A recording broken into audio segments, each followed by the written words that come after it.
ने श्रीनगर में मेंबरसाजी मुहिम शुरू की। महबूबा ने एलजी के जारी करदा हालिया बरतरफी के अहकामात पर तशवीश का इजहार किया। उन्होंने एनसी हुकूमत से फौरी कार्रवाई करने की अपील की। मुफ्ती ने कहा कि अवाम ने इन्हें इस तरह के मसाइल को हल करने और ऐसे वाकयात को रोकने के लिए मैंडेट दिया है।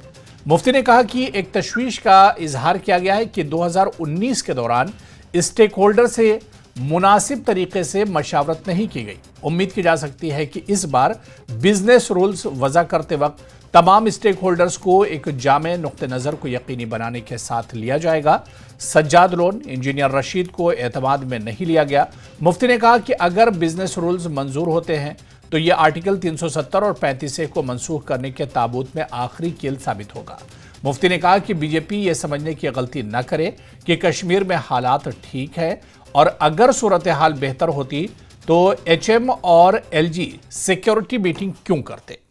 मुफ्ती ने कहा कि मुजफ्फराबाद राहदारी को तिजारत के लिए जारी किया जाए। महबूबा ने मरकज से अपील की कि मामूली केसेस के लिए हिरासत में लिए गए नौजवानों को रिहा किया जाए।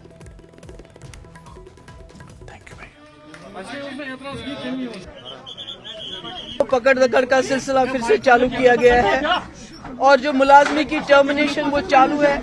लोगों को उम्मीद थी कि सरकार बनेगी, ये जो पकड़ दकड़ का छापों का सिलसिला बंद होगा, मुलाजमों को टर्मिनेट करने का सिलसिला बंद होगा, मगर ऐसा कुछ नहीं हो रहा है। जो कल 3 मुलाजिम टर्मिनेट हुए हैं उसमें एक कांस्टेबल फिरदौस है जिसको मिलिटेंटों ने जख्मी करके उसके जिस्म में 85 टांके लगे हुए हैं। वो पिछले 2 साल से 2022 से कमरवारी में बैठा हुआ था, बच्चे लेके अपने घर नहीं जाता था। उसको भी मिलिटेंसी के नाम पे टर्मिनेट किया। छापे मारे जाते हैं। जो लोगों को उम्मीद थी कि तब्दीली आएगी, लोगों का बचाव होगा, वो नहीं हो रहा है। अब मेरी गुजारिश है उमर साहब से कि आपको लोगों ने बहुत बड़ा एतमाद दिया है, आपके ऊपर बहुत बड़ी जिम्मेवारी है। जो फैसला 2019 में नाजायज तरीके से, गैर आईनी तरीके से पार्लियामेंट में किया गया, कहीं खुदा ना खास्ता असेंबली के बिजनेस रूल्स बना के, जिसकी कमेटी में आपने PDP वालों को नहीं रखा, सज्जाद लोन से को नहीं रखा, इंजीनियर रशीद को नहीं रखा, बल्कि BJP वालों को रखा, कहीं आप उस फैसले पे अपनी मुहर न लगाएं जो 2019 में हुआ। उससे 370 और 35A का जो हमारा केस है वो कमजोर हो सकता है। एक बात। दूसरी बात, मैं BJP गवर्नमेंट से भी कहना चाहती हूँ, जिस तरह 2016 में आपने बहुत बड़ा डेलीगेशन भेजा था जम्मू कश्मीर में कश्मीर के सेपरेटिस्ट के साथ बात करने के लिए, और उस वक्त वो टस से मस नहीं हुए। उनको लगा कि शायद पत्थर के बलबूते पे, पुलिस स्टेशन पे हमला करने के वजह से, अस्पताल जलाने से हम जम्मू कश्मीर का मसला हल करेंगे, मगर ऐसा नहीं हुआ। आज आप BJP वालों वो गलती मत दोहराओ। आज आप ऊंचे घोड़े पे सवार होकर ये मत सोचो कश्मीर में सब कुछ ठीक ठाक है। कश्मीर में कुछ ठीक नहीं। अगर ठीक होता तो होम मिनिस्टर रोज सिक्योरिटी मीटिंग, लेफ्टिनेंट गवर्नर एक मीटिंग कश्मीर एक जम्मू में नहीं बुलाता है। लोग, कश्मीर के लोग खामोश हैं, पर इस खामोशी को आप नॉर्मल सी मत समझिए। आप जम्मू कश्मीर के लोगों के पास उसी तरह आइए जिस तरह 2016-17 में आपने डेलीगेशन भेजा था। यहाँ के लोगों के जख्मों पे मरहम कीजिए। यहाँ के लोगों को आपने बहुत तकलीफ दी है, उस तकलीफ को दूर कीजिए। जो जेलों में हमारे नौजवान हैं, जो अंडर ट्रायल है, जिनका केस भी नहीं चल रहा है, उनको वापस कश्मीर लाइए ताकि उनके माँ बाप उनका चेहरा देखे। और यहाँ ये पकड़ दकड़ का सिलसिला बंद कीजिए। जो आपने रावला कोर्ट बंद कर दिया, कारोबार आपने मुजफ्फराबाद बंद कर दिया, उसको शुरू कीजिए, बल्कि जम्मू का सेल कोर्ट भी खोलिए। उधर PDP रुकन असम्बली वहीद पर्रा ने कहा कि बोर्ड ऑफ स्कूल एजुकेशन के निसाबी किताबों में हालिया तब्दीलियों ने तशवीश में इजाफा कर दिया है। अहम चैप्टर्स को हटाने और रियासत को यूनियन टेरिटरी से तब्दील करने पर बोर्ड की तरजीहात पर सवालिया निशान लगा दिया है। उन्होंने कहा कि ऐसा लगता है कि बोर्ड के फैसले तालीम पर तवज्जो देने के बजाय सियासी एजेंडे पर चल रहे हैं। पर्रा ने कहा कि हकीकत यह है कि कश्मीर में शरह ख्वानदगी में 10% की कमी हुई है और बोर्ड का रद्द अमल यह है कि यह बदकिस्मती है। पर्रा ने कहा कि निसाबी कुतुब में तब्दीलियाँ BJP के बयानिए से हम आहंग दिखाई देती हैं, जिसने तालीम की सियासत करने के बारे में खदशात को जन्म दिया है। जेके बोस की किताब है, ये कमाल है, उसमें तो कुछ और ही प्रिंट पे लिखा हुआ है, आपने एक्स पे पोस्ट भी किया था उसके बारे में। देखेंगे बोर्ड ऑफ स्कूल एजुकेशन ने बहुत इम्पॉर्टेंट सब्जेक्ट्स किताबों से 5 साल में निकाले, जिसमें शेखुल आलम का भी करिकुलम है। और कल आपने देखा वहाँ पे जहाँ यूटी है वहाँ कंट्रोल आर लगा के आपने स्टेट की जगह यूटी लिखा। तो unfortunately I think there are lot of things, but priority शायद एजुकेशन नहीं बल्कि एक एजेंडा चलाना है और नैरेटिव चलाना है, और वो एजेंडा है to erase the Kashmir's important things. तो उसमें ये सब चीजें हो रही है। और एक मेजर डिक्लाइन है, एजुकेशन ड्रॉप आउट है बाय 10% इस वक्त लिटरेसी। अनफॉर्चुनेटली ये तो हकीकत है, क्योंकि सारा बोर्ड फंसा ही उस चीज में, बीजेपी का नैरेटिव चला रही है अनफॉर्चुनेटली। बहुत शुक्रिया, बहुत शुक्रिया।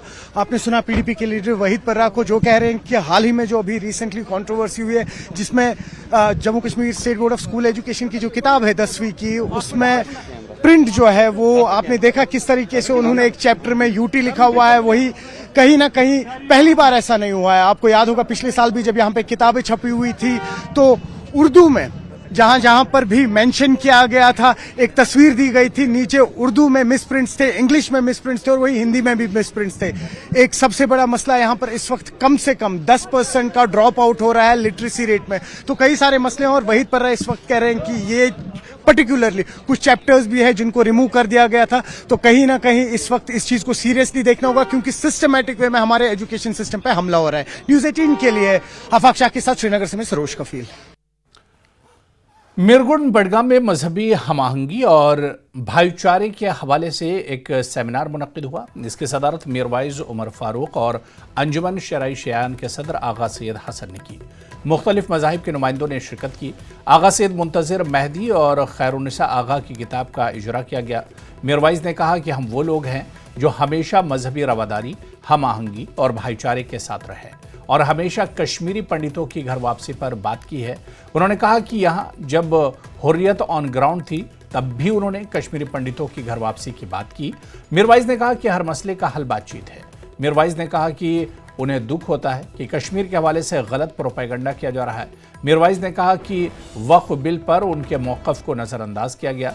मीरवाइज ने National Conference leader Tanveer Sadiq की जानिब से शराब पर दिए गए बयान की मजम्मत की। उन्होंने कहा कि जम्मू कश्मीर एक मुस्लिम अक्सरियती रियासत है और यहाँ मुसलमानों के जज्बात मजरूह नहीं किए जाने चाहिए। उन्होंने कहा कि हालात को बेहतर दिखाया जाता है मगर सिक्योरिटी के नाम से कुछ और पैगाम मिल रहा है। उन्होंने कहा कि पाकिस्तान और हिंदुस्तान के दरमियान बातचीत पर कि वो हमेशा से बातचीत के हामी है। जो सबसे बड़ा यहाँ पे मसला है, जहाँ तक इंटरफेथ इस मामले की बात है, तो हम इसको वेलकम करते हैं। कश्मीर के मुसलमान, कश्मीर के लोग, यहाँ की मेजॉरिटी हमेशा मजहबी रवादारी, अखुवत, भाईचारे में यकीन रखती है। देखिए वक्त के हवाले से तो हमने बिल्कुल अपना वो जो हमारा मौक़िफ़ है वो बिल्कुल वाज़ेह कर दिया है। और मैं समझता हूँ कि ये अफसोस की बात है कि जो हमारी जो खदशात थे, जो हमारे कंसर्न्स थे, वो मीट नहीं किए गए। और जिस तरह से अब ये बिल इंट्रोड्यूस किया जा रहा है, तो जो खदशात हैं मुसलमानों के, उनको कम्प्लीटली इग्नोर कर दिया गया है। जो हमने सजेशंस दी थी वो सब इग्नोर हो गई हैं।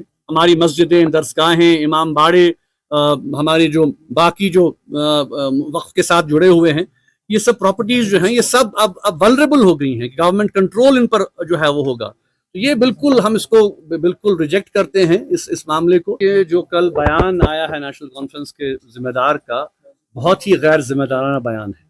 और मैं समझता हूँ कि ये कहना कि जम्मू कश्मीर एक टूरिस्ट स्टेट है और यहाँ पे शराब जो है उसकी इजाज़त दी जानी चाहिए, ये बिल्कुल अफसोसनाक है। हम इसको कंडेम करते हैं।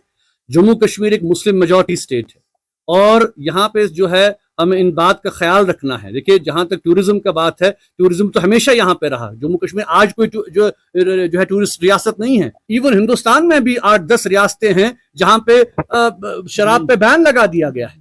तो वो मॉडल फॉलो करने के बजाय रेवेन्यू जनरेट करने के लिए शराब की बात करना, शराब को खुलेआम बेचना, आप देख रहे हैं कि ऑलरेडी तबाही कितनी हो गई है। मैं कम से कम ये तवक्का रखता हूं कि अगर वो इस कौम को कोई फायदा नहीं पहुंचा सकते, कम से कम खुदारा नुकसान तो ना पहुंचाएं। जो हमारे वैल्यूज हैं, जो हमारे मॉरल्स हैं, उनको खत्म तो न करें। जो कश्मीरी पंडितों का मामला है, ये एक इंसानी मामला है और जम्मू कश्मीर के मुसलमान बिला लिहाज मसलक, हर कोई, यहाँ उलमा भी थे, यहाँ बाकी जी सोसाइटी, हम चाहते हैं कि वो लोग अपने घरों को वापस आएं, उसी मोहब्बत के साथ, खुलूस के साथ, अपनाइयत के साथ घरों को लौटें। हम उसके लिए बिल्कुल अपना ताउन देने के लिए तैयार हैं। लेकिन उसके लिए हमें जो है एक इनिशिएटिव जो हो हमें देखना है, उस पर हम बात कर रहे हैं। हमें अलग से कोई चंक दिया जाए, हमें अलग से कोई लैंड दिया जाए, वो तो नाकाबिल कबूल है। हम तो इंक्लूसिवनेस की बात कर रहे हैं। इनमें से भी एक बहुत बड़ा तबका है जो कि इसी थॉट का हामिल है कि नहीं, हमें मिलकर रहना है। सिस्टमैटिक लेवल पे कश्मीरी मुसलमान मुलाजमीन को नौकरियों से बरतरफ किया जा रहा है, मिलिटेंसी के नाम पर, एंटी नेशनल के नाम पर। ठीक है, अगर कोई इन्वॉल्व है, आप केस कीजिए, आप तफ्तीश कीजिए, उनका भी पॉइंट ऑफ व्यू सुनिए। जिनको आप निकाल रहे हैं, बस एक स्ट्रोक ऑफ कलम से आप उनकी जिंदगियां खत्म कर रहे हैं, उनकी फैमिलीज को आप सड़कों पे ला रहे हैं। ये क्या तरीका है भाई? ये तो अफसोसनाक तरीका है। अब दूसरा मसला आप देखें कि अब तो लिटरेचर पर भी पाबंदी आयद हो रही है। कौन सी किताबें हमें पढ़नी है, कौन सा मामला हमें पढ़ना है, ये भी अब क्या हुकूमत तय करेगी? ये कौन सा तरीकेकार है? यही जमहूरियत है। ये आगे बढ़ेंगे। कटरा वंदे भारत एक्सप्रेस का इफ्तिताह मौखर हो गया है। इफ्तिताह की मुजव्वजा तारीख 17 फरवरी थी, जो अब मुलतवी हो गई है। जराये के मुताबिक इफ्तिताह की नई तारीख का ऐलान जल्द किया जाएगा। Chief area manager Kashmir railway Budgam के मुताबिक इफ्तिताह के हवाले से कोई तारीख मुकर्रर नहीं की गई है। कुछ जराये का कहना है कि अब 21 या 22 फरवरी को इसका इफ्तिताह हो सकता है, ताहम इस हवाले से बाज़ाब्ता तौर पर कोई तस्दीक नहीं हुई है।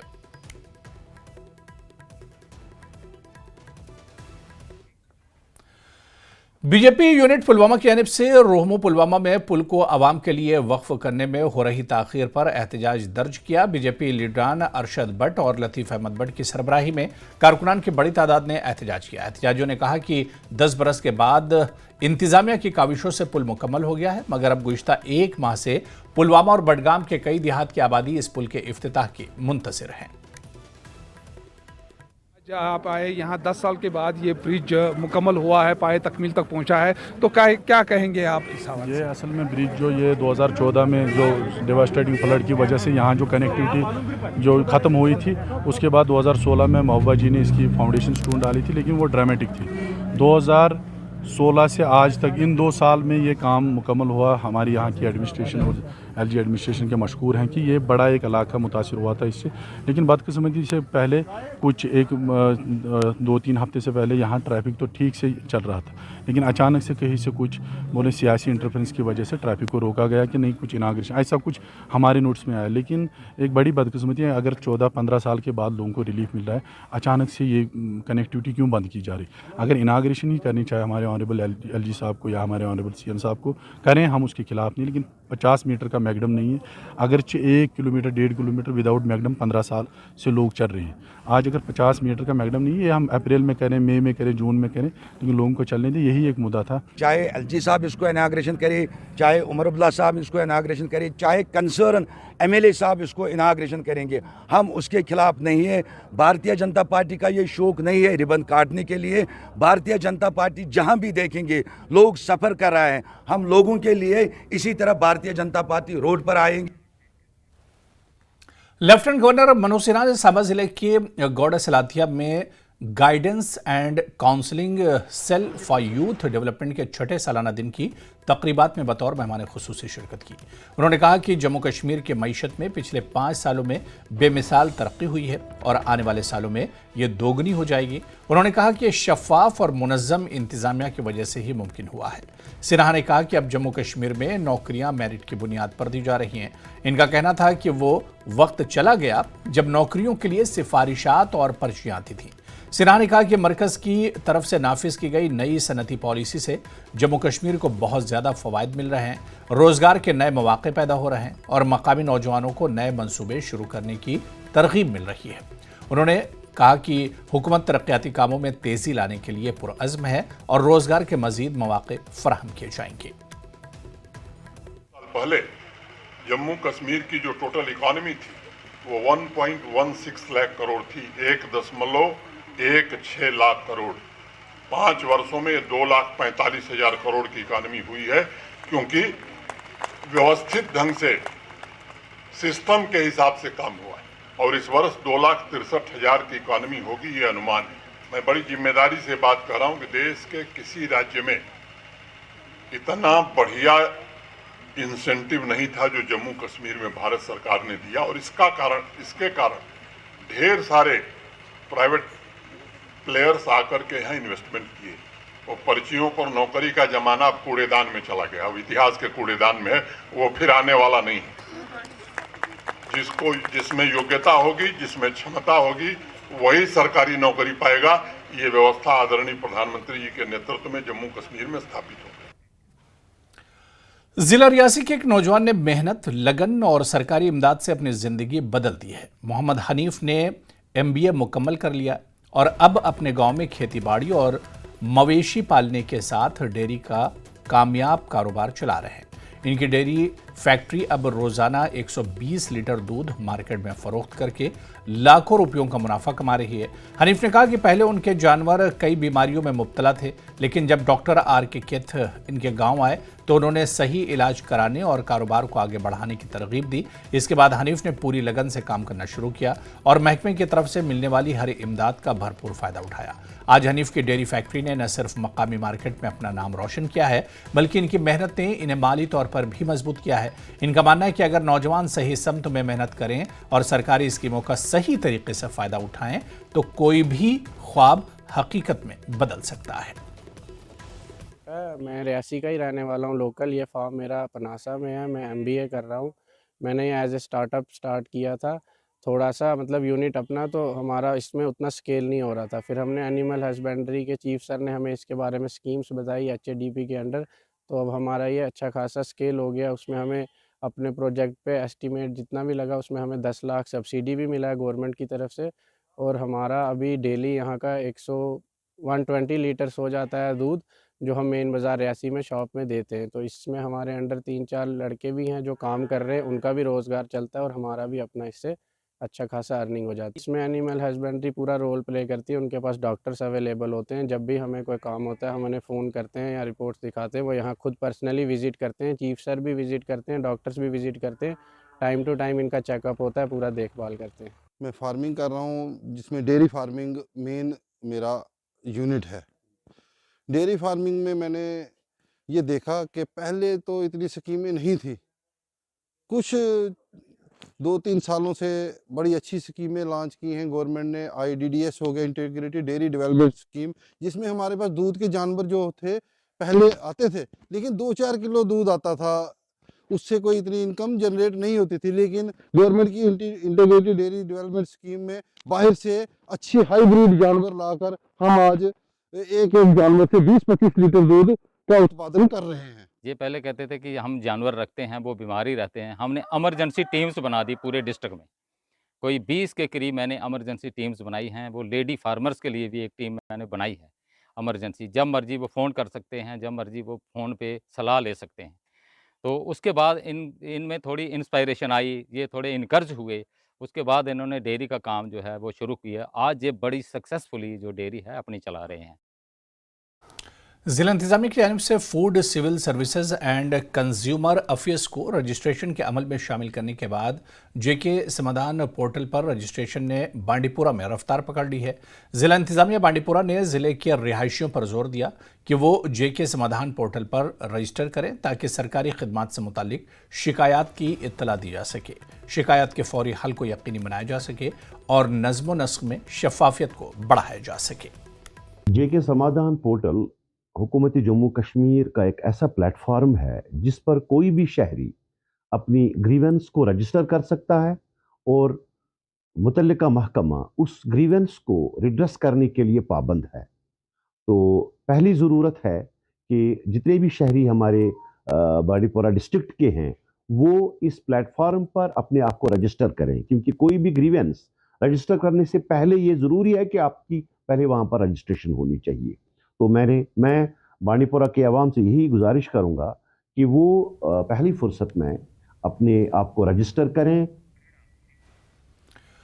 गुलमर्ग और टनमर्ग को स्मोक फ्री टूरिस्ट एरियाज बनाने का ऐलान डिस्ट्रिक्ट डेवलपमेंट कमिश्नर बारामूला ने हुक्मनामा जारी किया है। हुक्मनामे में कहा गया है कि तंबाकू के इस्तेमाल के मुज़र असरात और आलमी सतह पर तंबाकू का इस्तेमाल मौत की अहम वजूहात में से सबसे बड़ा खतरा है।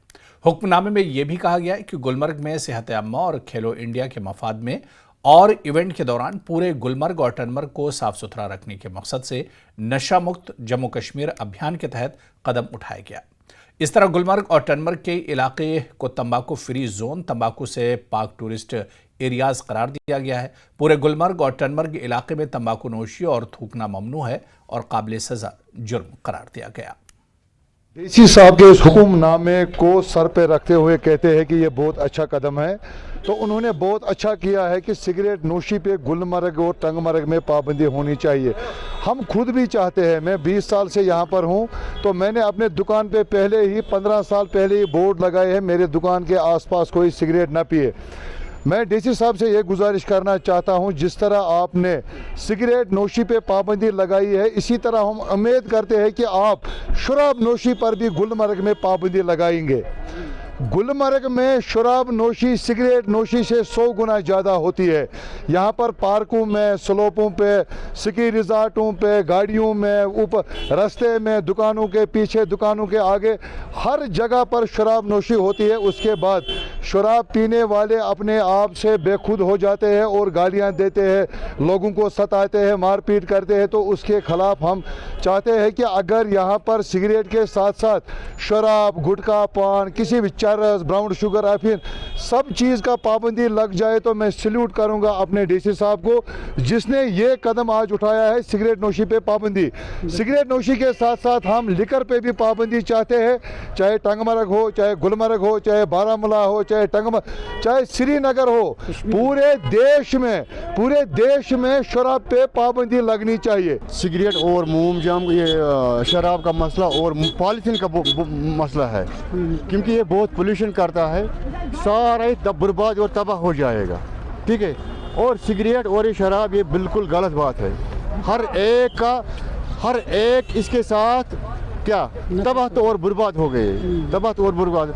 हमको कल का परसों का इन बच्चों को बार बार कहते हैं सिगरेट लाते हैं, यहाँ 50 मांगते हैं, 50 रुपये देते हैं, किस लिए, कम खतर 50 रुपये, तो क्या कर, इसलिए अम खतर जबरदस्त कदम तुल, शुक्रिया कर मगर मोमजाम खतर जबरदस्त कदम तुल खतर असल कदम आज वेलकम कर। सिगरेट नहीं पीना चाहिए, ये सिगरेट से नुकसान होता है, प्रभाव पड़ता है लोगों पे, छोटे छोटे भी सीखते हैं फिर बाद में, ये अच्छी बात है। इसके साथ साथ जो शराब पीते हैं वो भी इंसान की ज़िंदगी के लिए ख़तरनाक है, उस पर भी बैन लगनी चाहिए। हाँ, उस पर भी बैन लगनी चाहिए। हाँ, अच्छा मानते हैं, क्योंकि छोटे बच्चे भी पीने सीख जाएंगे, ऐसा कुछ होता है, इसलिए बंद करना चाहिए। तो इंसान की ज़िंदगी ख़राब होती है सिगरेट पीने से। हाँ, जैसा कि आपने सुना है, इन लोगों के तासुरात आपने सुने हैं कि किस तरह से उन्होंने कहा है कि जो मंशियात हैं, चाहे सिगरेट नोशी हो, चाहे चर्स हो या बाकी चीज़ें, उन्होंने साथ साथ ये भी कहा है कि अब शराब नोशी पर भी पाबंदी आयद होनी चाहिए, क्योंकि गुलमर्ग में जिस तरह से शराब की दुकान जारी है और इससे यहाँ का माहौल जो है वो ख़राब होता है, और इसलिए यहाँ पे सभी लोग यही चाहते हैं कि इन तमाम चीज़ों पर पाबंदी आयद होनी चाहिए, और जिससे हमारा मुआशरा सुधर जाएगा और साफ़ और पाक रहेगा। न्यूज़ 18 जम्मू कश्मीर के लिए मैं गुलमर्ग से मुनीर हुसैन हुर्रा। तो खबरों का सिलसिला जारी रहेगा, यहां पर रुकेंगे फिलहाल छोटे से ब्रेक के लिए।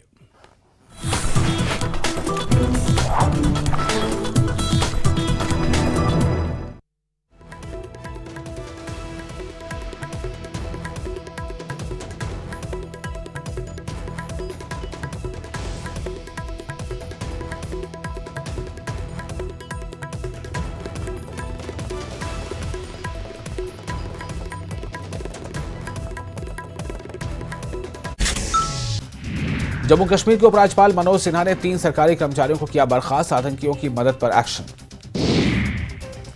10 मार्च से शुरू होगा हिमाचल विधानसभा का बजट सत्र, 17 मार्च को बजट पेश करेंगे सीएम सुक्खू। उद्योग मंत्री हर्षवर्धन चौहान ने कैबिनेट बैठक के फैसलों की जानकारी दी। कांग्रेस पार्टी में बड़ा फेरबदल, 11 प्रदेशों में प्रभारी बदले गए, रजनी पाटिल को बनाया गया हिमाचल कांग्रेस का प्रभारी। महाकुंभ में संगम स्नान करने वालों श्रद्धालुओं की संख्या हुई 51 करोड़ के पार। लोकसभा स्पीकर ओम बिरला और केंद्रीय मंत्री पीयूष गोयल ने भी लगाई संगम में डुबकी।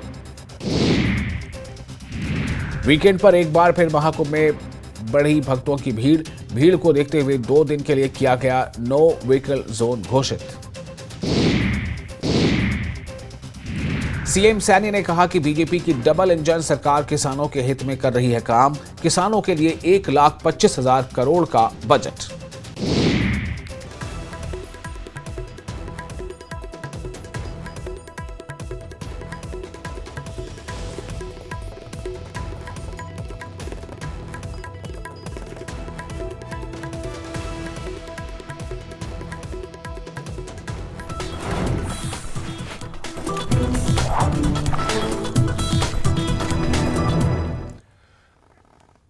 चलिए ब्रेक बाद आगे बढ़ेंगे। खबर पुंछ से है, जहां बिजली फीस की बकायादारों के खिलाफ महकमा बिजली की सख्त कार्रवाई हुई है। शेखर नगर मोहल्ले में 35 सारिफीन के कनेक्शन मुनक़ती कर दिए गए हैं। महकमा बिजली के असिस्टेंट एग्जीक्यूटिव इंजीनियर की क़यादत में ये कार्रवाई की गई है, जहां लाखों रुपयों के बकायादारों के बिजली कनेक्शन काटकर सर्विस लाइन जब्त कर ली गई। हुक्काम का कहना है कि पुंछ शहर में 2 करोड़ रुपये से जायद की बिजली फीस वाजिबुल अदा है और किसी भी बड़े बकायादार को बख्शा नहीं जाएगा। हमने इससे पहले भी डिस्कशन की थी, लेकिन आज हम ये मजबूर हो गए ये डिस्कशन कर रहे हैं, क्योंकि हमारा बैलेंस बहुत ज़्यादा लोगों की तरफ, जैसा कि यहाँ जिस फीडर पे मैं कर रहा हूँ, सिटी का मेरा जो है ये 2.5 करोड़ रुपया बैलेंस है, जो खाली पुंछ टाउन का जो है, इसमें लोगों की डिमांड है 24 आवर्स बिजली। इवन देन बिजली भी हमारी ठीक है। आप पहले कट लगते थे विंटर में, तो आप क्योंकि ड्राई क्रंच भी चल रहा है, बारिशें नहीं हो रही, उसके बावजूद लोगों को अगर पावर मिलने के बावजूद लोग अपना किराया नहीं दे रहे, तो इसलिए हम इनको डिस्क्रिमिनेशन करने में मजबूर हुए। काजीगुंड में 3 खानाबदोश लापता हो गए हैं। इनके अहले खाना ने मदद की अपील की है। पुलिस का कहना है कि तीनों का सुराग लगाने की कोशिशें जारी हैं। जनूबी कश्मीर के जिला कुलगाम के काजीगुंड इलाके में 3 खानाबदोश गुज़िश्ता 3 दिनों से लापता है। 3 खानाबदोश 13 फरवरी की शाम उस वक्त लापता हो गए जब वो जिला कुलगाम के अशमुजी में मामू के घर शादी की तकरीब के लिए चिंदिया बिचन में अपने घर से निकले थे। इनकी शिनाख्त रियाज अहमद, शौकत अहमद, मुख्तार अहमद के तौर पर हुई है। पुलिस ने मुकदमा दर्ज कर लिया और तफ्तीश जारी है। माँ हमारे साथ मौजूद हैं, ये बताइए कि क्या कहना चाहेंगे? ये चाहिए, हमारा वापस आना चाहिए, हमारा बच्चा वापस आना चाहिए। शौकत, ये रियाज, मुख्तार, ये वापस आना चाहिए। मेहरबानी करके बच्चा वापस करो, मेहरबानी करके। हमारा ये सवाल है, हम गरीब लोग हैं, मजदूरी करके मेरा बच्चा डंग बांधता रोटी। कब से मिसिंग है ये? जी, ये जुम्मा की रात गया, उधर चाचा का घर चला था शादी में, उधर से गायब हो गया। ये जो 3 लड़के नौजवान है, कब से मिसिंग है? नाम इनके थोड़ा सा बताइए। जनाब ये जुम्मा के दिन की, बड़े दिन की, मोहम्मद रियाज, तो मोहम्मद शौकत और मुख्तार अहमद। तो जनाब ये शादी के लिए गया था, दूसरा भाई के शादी में जा रहे थे। मीर बाजार ये ठीक ठाक गए, मीर बाजार से जब आगे चल के है आड़ में कदर से आगे जब निकले, वहां से ये रापोश हो गए। कोई पता इनका नहीं चल रहा है। हमने पुलिस वालों को बोला, आर्मी वालों को बोला, हम सबको अर्ज करते हैं कोई कोशिश करके हमारे बच्चों को वापस करना चाहिए। बहुत हमारा यही रुकाइश है, बाकी कुछ नहीं। हम बस बहुत इनकी माई भी रो रही है, अटफेल हो गई, और बच्चा मर जाएगा, बीवी इनकी मर जाएगी, बहन मर जाएगी, फिर क्या फायदा हो जाएगा? तो ये बाकी बच्चे भी एक ही उसकी टांग भी नहीं है, वो टांग से लंगड़ा है, वो गाड़ी से एक्सीडेंट किया था, टांग से लंगड़ा है, और ऐसा गलत काम करने वाले भी नहीं है। जम्मू कश्मीर कांग्रेस के सदर तारिक हमीद कर्रा ने दिल्ली रेलवे स्टेशन वाक़े पर कहा कि ऐसे वाक़यात रोज़ बरोज़ बढ़ते जा रहे हैं। कर्रा ने नई दिल्ली रेलवे स्टेशन पर भगदड़ के अफसोसनाक वाक़े पर गहरे दुख का इजहार किया। कर्रा ने मुतासरा ख़ानदानों से दिली ताज़ियत का इजहार किया। कर्रा ने कहा कि वो इस वाक़े के बाद मरकज़ी रेलवे वज़ीर से इस्तीफ़े का मुतालबा करते हैं। का बहुत अफसोस है, लेकिन ऐसे वाक़ात अब रोज़ बरोज़ बढ़ते जा रहे हैं। तो मुझे नहीं लगता कि जो भी वज़ीर इस वक्त इसके देख रेख कर रहे हैं, शायद उन्होंने अभी तक इस्तीफा दे दिया होगा। Jammu Kashmir motor sports federation की जानिब से ख़वातीन weekend drive for women in motor sports Kashmir chapter का आगाज़ हो गया है। कश्मीर ख़वातीन के काफ़िले में शामिल 19 गाड़ियों को श्रीनगर से द्रंग टनमर्ग तक हरी झंडी दिखाई गई। ख़वातीन की वीक एंड ड्राइव को हैदरपुरा से द्रंग टनमर्ग तक झंडी दिखाकर रवाना किया गया। सब इकट्ठा हुए हैं क्योंकि विमेन इन मोटर स्पोर्ट्स एक अपकमिंग चीज़ आ रही है कश्मीर में। सो द थिंग इज़ कि हमारे साथ बहुत सारी फीमेल्स जमा हुई हैं। ये हमने इवेंट एक लास्ट ईयर भी किया था, तो हम गांदरबल से आगे वसन गए थे। अब आज हम इंशाल्लाह द्रंग जा रहे हैं with around a group of more than 15-20 women. ये हमारी पिछले साल ऑटो क्रॉस भी हुआ, 2 ऑटो क्रॉस में हमने पार्टिसिपेट किया। मैं विनर भी रह चुकी हूँ 4x4 में, और इस साल ये तो फर्स्ट इवेंट है, अभी तो स्टार्ट ऑफ द ईयर है, और इंशाल्लाह इन फ्यूचर हम बहुत सारे इवेंट्स करने वाले हैं। लोग तो बहुत एंथुजियास्टिक है। कश्मीर में समझा जाता है कि फ़ीमेल्स ड्राइव नहीं कर सकती, लेकिन फ़ीमेल सबसे सेफ ड्राइवर है। मेरा मैसेज बस सबके लिए यही रहेगा कि फ़ीमेल्स को इनकरेज कीजिए, और जो लेडी ड्राइव करती है be a part of JK motor sports federation. और आई रियली वांट कि भाई काफ़ी लोग हमसे हमारे साथ ज्वाइन करके और इस टीम को बड़ा करें। पहली रेमो आइस हॉकी चैंपियनशिप लेह में NDS आइस हॉकी रिंग में शुरू हो गया है। इफ्तिताही मैच ITBP और मध्य की टीम के दरमियान खेला गया और ITBP ने इफ्तिताही मैच 4 गोल से जीत लिया, जबकि मध्य की टीम कोई गोल करने में नाकाम रही। लद्दाख विंटर स्पोर्ट्स क्लब के सीनियर सदर तुंदुप नामग्याल ने कहा कि यह सीजन का आखिरी टूर्नामेंट है। मर्दों की 12 टीमें और खवातीन की 5 टीमें हिस्सा ले रही हैं।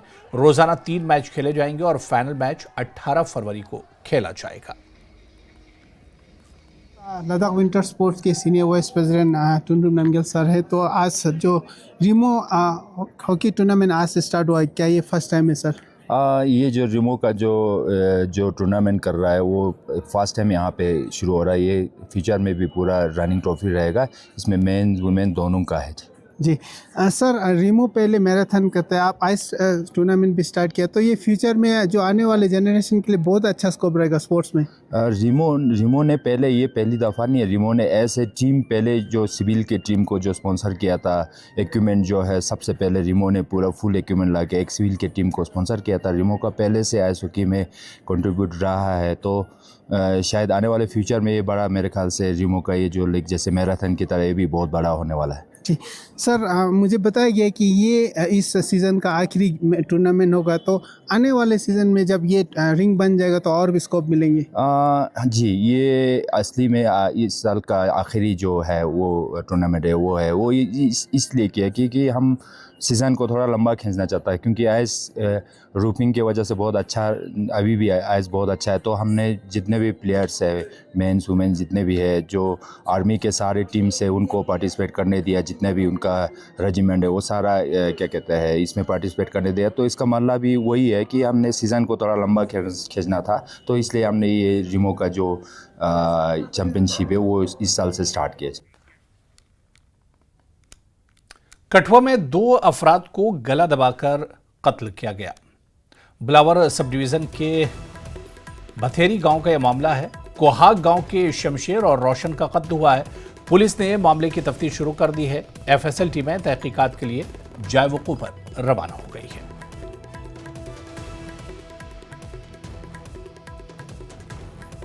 तो कठुआ में 2 अफराद को गला दबाकर कत्ल किया गया है। तस्वीरें इतनी खौफनाक और डरावनी हैं कि उन्हें ब्लर करना पड़ा है। आपको बता दें कि कोहाग गांव के शमशेर और रोशन का कत्ल हुआ है। अब पुलिस इस पूरे मामले की जांच पड़ताल कर रही है। पुलिस इस पूरे मामले की तफ्तीश कर रही है। FSL टीमें भी तहकीकात के लिए जायवुकू पर रवाना हो गई हैं। तो ये बड़ी खबर और अफसोसनाक खबर आ रही, जहां कठुआ में 2 अफराद को गला दबाकर कत्ल किया गया है। दराज की सियासी तंजीमों ने भारतीय जनता पार्टी के लीडर फैयाज अहमद कारी के हालिया बयान पर सख्त रद्द-ए-अमल जाहिर किया है। उन्होंने स्नो स्कीइंग के एक तंजीम और गुलमर्ग स्कीइंग इंस्टीट्यूट के प्रिंसिपल की एक रिपोर्ट की मुखालफत की थी। फैयाज अहमद कारी ने गुलमर्ग इंस्टीट्यूट की टीम के एक बयान पर एतराज़ करते हुए दराज में इस खेल की फिजिबिलिटी पर सवाल उठाया था। हालांकि यहां स्नो स्कीइंग की तरबियत पहले ही जारी थी। आज दराज की सियासी तंजीमों ने कारी के बयान की मजम्मत करते हुए स्नो स्कीइंग टीम को दोबारा सरगर्मियां शुरू करने की अपील की। जब आपके टीवी चैनल में मैंने सुना कि इस तरह हो गया तो मुझे बड़ा दुख हो गया। हम इन जवानों के फ्यूचर के लिए हम सोच रहे हैं। हम तो चलो निकल गए, हमारा फ्यूचर जिस तरह भी था वो निकल गया। अब आने वाली कौम के लिए, आने वाली नस्ल के लिए जितना भी ये डेवलप हो जाए, उनके रोजगार, उनका मतलब इकोनॉमी जो है बूस्ट हो जाएगा। यहाँ दुकानदार है, हॉस्टल है, गेस्ट हाउस है, उनको क्या इकोनॉमी नहीं मिलेगी? मुझे अफसोस से कहना पड़ता है, क्योंकि ऐसी बातें करनी नहीं चाहिए थी। हम भी द्रास वाले, ये भी द्रास वाले, हमको एकजुट होके, एक होके हमको बैठना चाहिए। जो स्कीम चल रही थी वो लखनऊ में हमारा चल रहा था, लेकिन हमने सुना है, हमने इस पे देखा भी कि जिस तरह से जो रिपोर्ट गई थी, थापा साहब को आपको ये जानने की जरूरत है, मुझे I do not know him personally, पर आपको ये जानने की जरूरत है कि वो उनका एक इंस्टीट्यूट है, वो इंस्टीट्यूट के कार्यकर्ता है, इंस्टीट्यूट के प्रिंसिपल है। ये जो DPR वगैरह जाता है, ये जो फाइनलाइज होता है, ये जो असेसमेंट होती है, जो एस्टिमेट्स बनती है, चीजों का ऑब्जर्व होता है, तो एडमिनिस्ट्रेशन को भी इसको देखना चाहिए था। कारी साहब अगर कंसर्न है हमारे द्रास को लेकर, मैं समझता हूँ कंसर्न सिटीजन है द्रास के, तो उनको इस चीज को बोलना चाहिए था, एडमिनिस्ट्रेशन के साथ टेकअप करना चाहिए था। दारुल उलूम गौसिया लिलबनात नानर तराल में एक तकरीब का एहतमाम किया गया। मेंबर असम्बली तराल रफ़ीक अहमद नायक बतौर मेहमान खुसूसी शामिल हुए। मौलाना मंसूर उल हक, मौलाना बिलाल अहमद आम लोगों के साथ साथ तालिबात ने शिरकत की। इदारे की 10 हाफिजा तालिबात की इज्जत अफजाई की गई और वादी में रहमत बारा के लिए खुसूसी दुआओं का एहतमाम किया गया। हमारे घरों में भी बच्चे ऐसे पैदा हो जाए जो हाफिज़ भी हों, नात खान भी हूँ, नमाजी भी हूँ, सोम सलात के पाबंद हूँ, सुन्नत रसूल फातिमा ज़हरा की जो सुन्नत है उनकी पैरवी करें। अल्लाह से दुआ है, मेरा दिल बहुत खुश हुआ। अल्लाह का करम रहे, उसका फजल रहे, रसूल सल्लल्लाहु अलैहि वसल्लम की नज़र रहे, औलिया कामिल की नज़र रहे इस पर, तो हम भी इसमें शामिल रहे। अल्लाह चाह करे कि हर रोज़ हर साल इधर आना नसीब हो जाए, मदीना तैयबा की ज़ियारत नसीब हो जाए, काबतुल्लाह की सबको नसीब हो जाए। हमें भी खुशी है, आपको भी खुशी है। दीन ज़रूरी है। मेंढर के छजला इलाके में लाइन ऑफ कंट्रोल के करीब वाक़ हज़रत साईं अमर दीन रहमतुल्लाह अलैह के मज़ार पर सालाना 2 रोज़ा उर्स की तकरीब अख्ताम पसीर हो गई। इस रूहानी इज्तिमा में राजौरी और पुंछ समेत मुख्तलिफ इलाकों से ताल्लुक़ रखने वाले हज़ारों अक़ीदतमंदों ने शिरकत की। ये उर्स हर साल मेंढर सब डिवीज़न के गाँव छजला में मुनक़्क़िद किया जाता है, जहाँ तमाम मज़ाहिब के लोगों ने शिरकत करके भाईचारे और अक़ीदत का मुज़ाहरा किया। मज़ार शरीफ की इंतज़ामिया की जानिब से ज़ायरीन की सहूलत के लिए बेहतरीन इंतज़ाम किए गए थे ताकि प्रोग्राम अहसन तरीके से मुकम्मल हो सके। साईं अमरदीन साहब का उर्स जो है छजला गांव में, जो कि हमारा अपना गांव है, उसमें मनाया जा रहा है। और ये वलियों के जब उर्स मनाए जाते हैं, इसमें एक चीज़ मुझे बहुत खूबसूरत देखने को मिलती है कि हर मज़हब के लोग यहाँ पे आते हैं, चाहे वो हिंदू हो, मुसलमान हो, सिख हो या किसी और धर्म से हो। हर मज़हब के लोग यहाँ पे आके अपनी मुरादें जो हैं वो पूरी करते हैं। और यही जो है ये सबसे बड़ी बात आज के वक्त में है हमारे मुल्क में। यहाँ पर हमने सुबह से आकर के यहाँ सलात व सलाम पढ़ा है और यहाँ पर झंडा लहराया है, चादर पोशी की है। उसके बाद हम सब संगियों ने मिल कर के दुआएँ की हैं कि अल्लाह पाक हमारे मुल्क हिंदुस्तान में अमन व सुकून अता फ़रमाए और हम सब को अल्लाह ताला अमन व सुकून वाली दीनी और ईमानी ज़िंदगियाँ अता फ़रमाए। इसलिए हमने दुआएँ की हैं और जितने भी यहाँ पर संगी आए हुए थे, हमने सब ने जो है वो अपने इलाका जात के लिए भी दुआएं की हैं, जैसे कि अल्लाह पाक हमारे मुल्क के हमारे मेंढर के इलाके पर और ख़ासकर छजला के इलाका पर अल्लाह पाक खुसूसी करम फरमाए। और हम सब ने यहाँ आकर देखा है कि जिस तरह लोग जोक दर जोक और शौक दर शौक जो है वो इस दरबार पर आ रहे हैं, इससे महसूस ही होता है कि औलिया इज़ाम से लोगों को काफ़ी मोहब्बत और अक़ीदत है।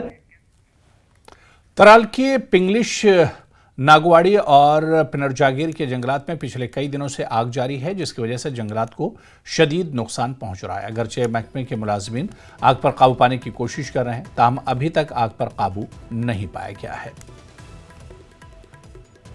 कोशिश कर रहे हैं कि आग हम बुझाएंगे, इंशाल्लाह शाम तक इंशाल्लाह क्लियर हो जाएगा। हमारे साथ है फॉरेस्ट प्रोटेक्शन फोर्स वाले भी और है हमारा वाइल्ड लाइफ डिपार्टमेंट, दूसरा वो भी हमारे साथ काम कर रहे। हमारे जंगलात के जितने भी अहलकार फायर कंट्रोल रूम के साथ है, इनके अलावा भी मैंने अपने कंट्रोल रूम को साथ लाया है और उनके अलावा भी मेरे साथ चेक पोस्ट के मुलाजिम भी है। हम दोष बदोश कोशिश कर रहे हैं कि आग बुझाएंगे। लोगों के लिए यही मैसेज है हमारी तरफ से। हम मोहतबाना गुजारिश करते हैं तमाम लोगों से जो कि भेड़ बकरियाँ चराते हैं, जंगलों में न जाएँ, अगर जाएँ भी घास वगैरह खाएं, लेकिन आग बुझाने की जलाने की कोशिश न करें। मेहरबानी तो मेहरबानी क्या। लगभग 5 दिनों से हम कोशिश चलता है रहते हैं कि आग बुझाने की, लेकिन खुदा के फजल करम से इंशाल्लाह शाम तक क्लियर हो जाएगी। श्रीनगर के मज़ाफ़ती इलाके गुंड हसीबट में अज़ाखाना ज़ैनब में इमाम महदी कॉन्फ्रेंस का इनेकाद किया गया, जिसमें रियासती और गैर रियासती नामवर शिया और सुन्नी उलमा ने शिरकत की। इस मौके पर मीरवाइज़ वस्ती कश्मीर, मौलवी सैयद अब्दुल लतीफ़ बुखारी समेत दीगर उलमा ने इमाम महदी की तालीमात की अहमियत पर रोशनी डाली और असर हाजिर में इनकी सीरत पर अमल पैरा होने के मुफीद मशवरे दिए। कॉन्फ्रेंस में आपसी इत्तेहाद कायम रखने और गुनाहों और दीगर खुराफात से दूर रहने को वक्त की अहम ज़रूरत करार दिया गया।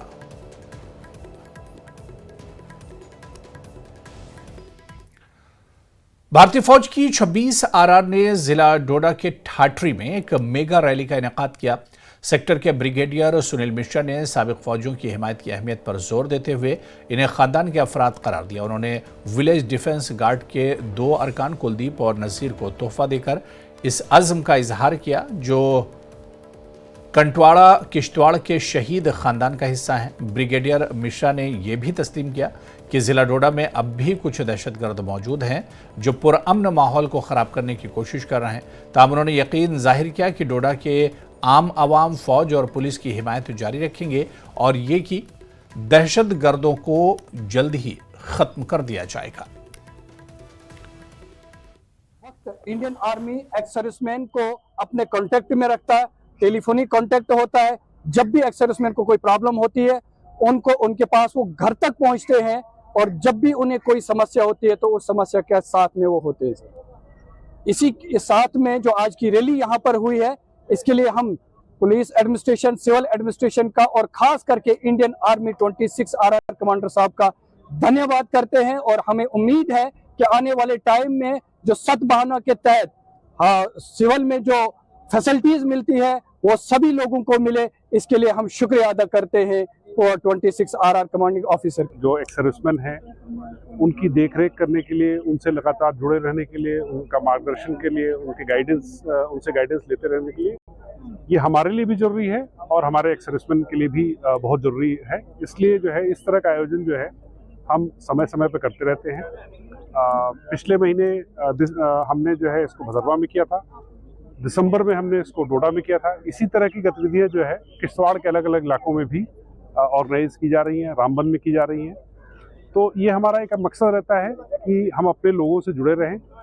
बिल्कुल हम इनकी सर्विसेज को हमेशा जो है जो इन्होंने सेना में रहते हुए जो योगदान दिया और जो आज भी योगदान दे रहे हैं उसका जो है उसको नकारा नहीं जा सकता है, क्योंकि ये एक ऐसी पीढ़ी है जो बहुत डिसिप्लिन के साथ अच्छी ट्रेनिंग लेके आई ही थी और आज भी जो है क्योंकि ये कम उम्र में रिटायर हो जाते हैं तो इनके अंदर बहुत जज्बा बचा हुआ है, काफ़ी जो है क्षमताएं बची हुई हैं जिनका हम ज़्यादा से ज़्यादा इस्तेमाल जो है अपने VDGs के थ्रू और अगर उम्र बची है तो SPOs के थ्रू जो है उसको इस्तेमाल करने की कोशिश करेंगे।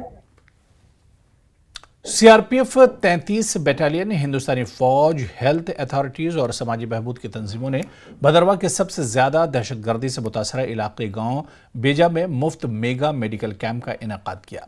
कैंप का बुनियादी मकसद सेहतमंद तर्ज ज़िंदगी के बारे में, सेहत के बारे में शऊर उजागर करते हुए ख़ासतौर पर इलाके की ख़वातीन और बुज़ुर्गों पर तवज्जो मरकूज़ करते हुए पसमानदा रिहायशियों को तिब्बी इमदाद फराहम करना था।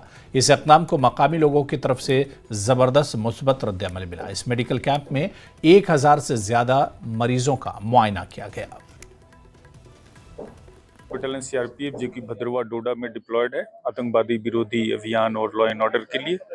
यह बटालियन आज भेजा में जो कि एक आतंकवाद प्रभावित क्षेत्र रहा है और आज भी यहाँ मिलिटेंट के गतिविधियों की खबर आती रहती है। ये एक दूर दराज का क्षेत्र है जहाँ हेल्थ सुविधा गांव में और इसके आसपास के गांव में भी उपलब्ध नहीं, शहर से काफ़ी दूर है। मुफ्त में दवा वगैरह दी जा रही है और जो भी पेशेंट जो कि ज़्यादा बीमारी से ग्रसित है इनको हम लोग हायर इलाज के लिए डोडा भेज रहे हैं। इसका मुख्य उद्देश्य है कि पब्लिक के बीच में रहता है कि फोर्सेज जो है इनका मुख्य आतंकवाद विरोधी के लिए ही। आज यहाँ पर free of cost medicine A से Z तक अवेलेबल है जो हमने प्रोवाइड करवाई, CRPF 33 बटालियन ने प्रोवाइड कराई और NGO भदरवा ने प्रोवाइड करवाई।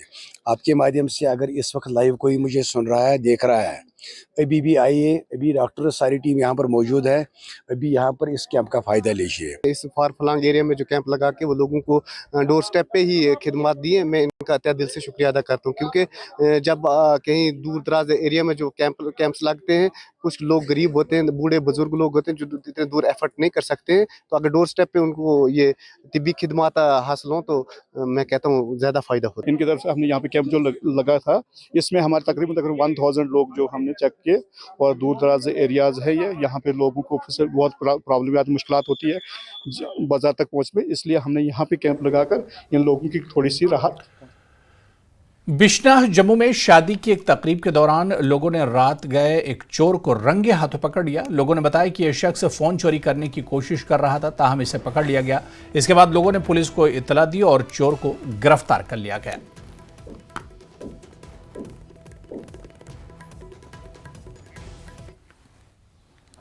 सांबा के गंगेत गांव की बबली देवी ने मशरूम और शहद की काश्त के जरिए न सिर्फ खुद कफील बनाया बल्कि दीगर खवातीन के लिए भी एक मिसाल कायम की।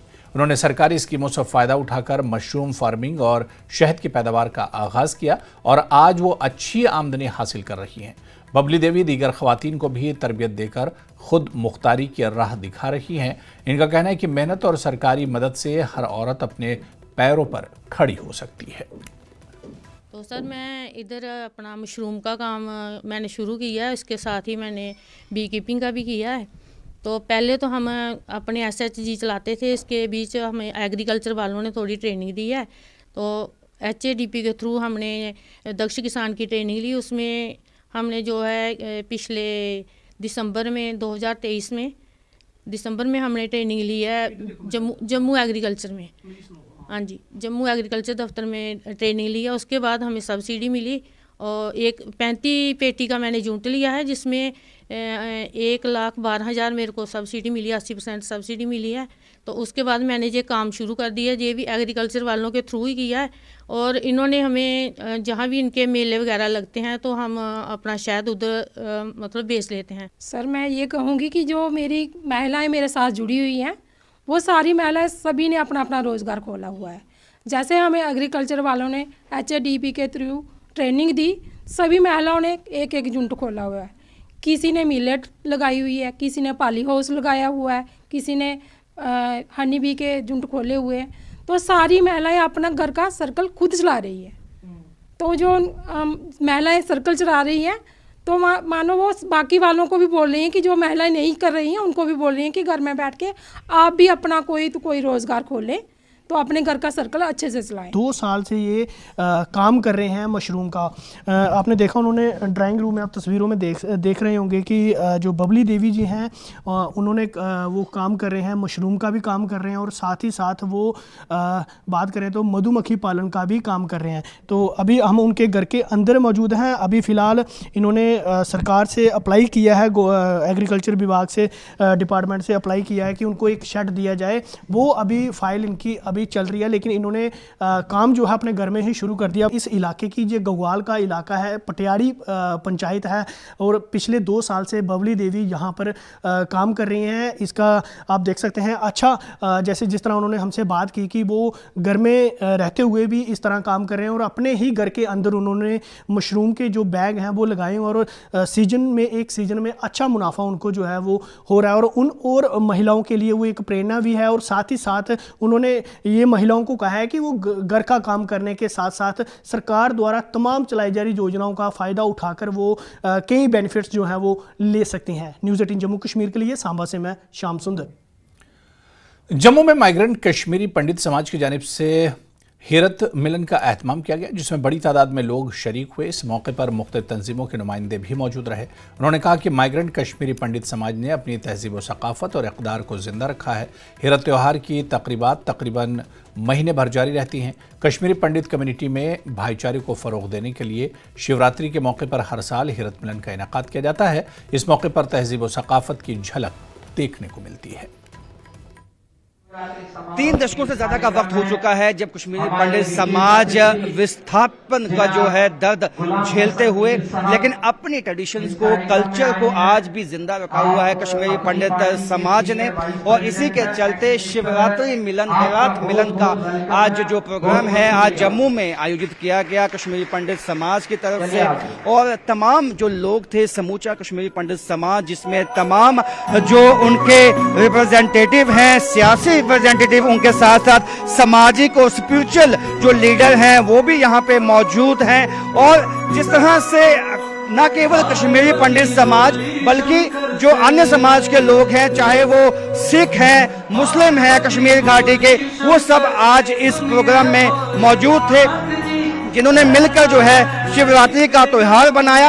और ये आज दिन इनके लिए काफी अहम बन जाता है क्योंकि अपने ट्रेडिशन कल्चर को जो है इन्होंने जिंदा रखा हुआ है। छोटे बच्चे और यहाँ पे जो भजन हैं भगवान शिव के लिए वो आज प्रस्तुत किए गए बच्चों की तरफ से भी, जिसको काफी जो है यहाँ पे खुश हुए सब लोग। और यहाँ पे जो है कई सियासी नेता भी यहाँ पे पहुंचे और उन्होंने भी यहाँ पे शिरकत की। यही जो गंगा जमुनी तहजीब है, शिवरात्रि का फेस्टिवल, सबसे अहम फेस्टिवल जो कश्मीरी पंडित समाज के लिए है, उसको सबने आज मिल के यहाँ पे मनाया और काफ़ी संख्या में यहाँ पे लोग पहुँचे। हसन साहब, आज का दिन काफी अहम है सबके लिए। ये जो आज शिवरात्रि का मिलन ये यूथ हमारे कश्मीरी पंडित बरादरी मना रही है, ये इनके जो अपनी ट्रेडिशंस हैं, जब ये कश्मीर में रहते थे, मैं इनकी इन काविशों को सलाम करता हूँ।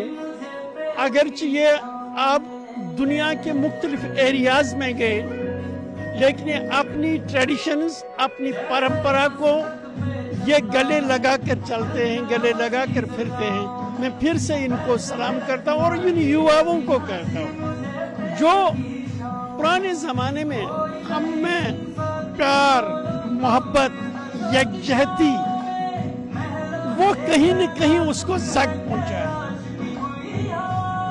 कहीं हमको उससे बाहर निकल के आना है, फिर से उसी प्यार और मोहब्बत के दीप को जलाना है। देखिए, बहुत खुशी हुई और बहुत अच्छा प्रोग्राम है। ये सारा श्रेय जो है ये यूथ लोग जो है उनको जाता है, जो इन्होंने अरेंज किया है। और पिछले 3 डिकेड से ये लगातार प्रोग्राम जो है इनका चल रहा है और अपना टाइम निकाल के ये फिर भी यहाँ सेलिब्रेशंस के लिए आते हैं, डिस्पाइट द फैक्ट कि ये बहुत बिजी हैं बाहर ग्लोबल।